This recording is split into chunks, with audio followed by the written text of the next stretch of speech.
So I must admit my own ignorance. I didn't know very much about what was happening in Bahrain until about a year ago when I was going to an event at the embassy, and there were a handful of protesters out there, and they showed me these horribly bloodied bodies of people who had been tortured by the regime. I took them inside and I met the ambassador Huda Nonu, and I said to her, there are people outside protesting. She said, oh, they're just being paid. So let me ask you, anybody here being paid? I showed her the terrible pictures, and she said, this is not true. And I said, but this is coming from the most respected human rights organizations in the world.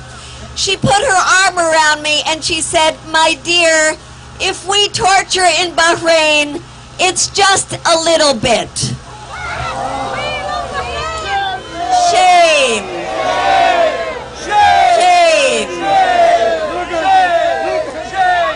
So I wondered why it was that my government was not speaking out about the abuses in Bahrain. And then I learned something here, that the home of the U.S. Fifth Fleet was in Bahrain. And I thought maybe that was one of the reasons the U.S. was not speaking out. And then when I saw peaceful protesters rising up in Bahrain, just as they have all over the Arab world, I know that my government took 30 years before it condemned Mubarak in Egypt. But I thought perhaps we had learned a lesson.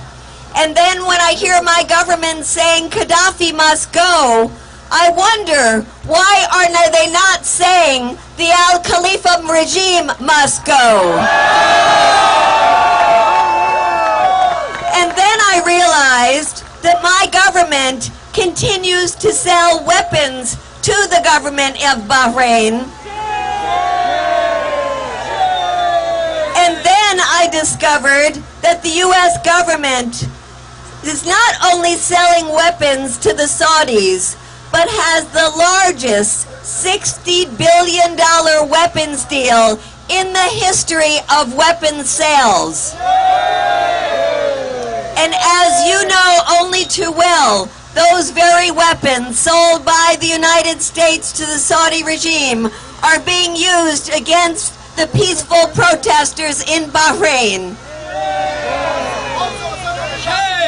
So I just want to stop by saying that we all need to pressure this government to be consistent about standing up for peaceful protesters all over the Arab world, that if indeed there are dictators like Gaddafi who should not be leading their countries, let us be consistent and all say together and pressure this government to say, Al-Khalifa regime must go. Al-Khalifa regime must go.